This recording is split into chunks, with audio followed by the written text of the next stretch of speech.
Creative Media. السلام علیکم ناظرین، آپ دیکھ رہے ہیں عام شہری یوٹیوب چینل۔ ہماری مزید ویڈیوز دیکھنے کے لیے چینل کو سبسکرائب کریں اور بیل آئیکن کا بٹن دبائیں۔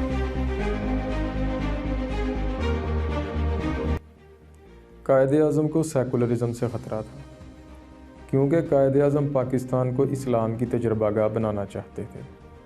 بھٹو سے بھی سیکولرزم کو خطرہ تھا، کیونکہ وہ بھی اسلامی دنیا کو ایک پلیٹ فارم پر اکٹھا کر کے اسلام کو ایک طاقت بنانا چاہتا تھا۔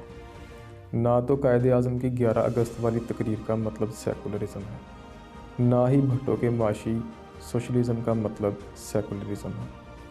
جس طرح قائد اعظم کو اپنی اسلامی اقدار کا یقین دلانے کے لیے اور مسلمانوں کا اعتماد حاصل کرنے کے لیے سر پر ٹوپی رکھنی پڑی،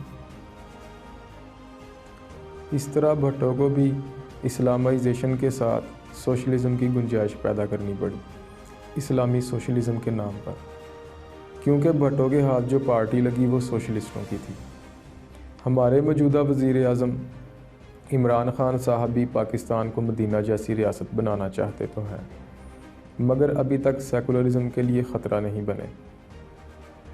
سیکولرزم نے دنیا کی معیشت کو جکڑ کر انسانوں کے نظریات پر قبضہ کیا ہے، مگر یہ دنیا کو امن اور خوشحالی دینے میں ناکام رہا ہے۔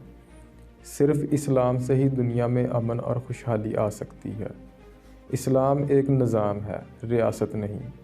رسول اللہ صلی اللہ علیہ وآلہ وسلم نے ریاست کی نہیں نظام کی بنیاد رکھی۔ غیر مسلموں نے ریاست کی بجائے نظام کا خاکہ بہت بعد میں اڈاپٹ کیا۔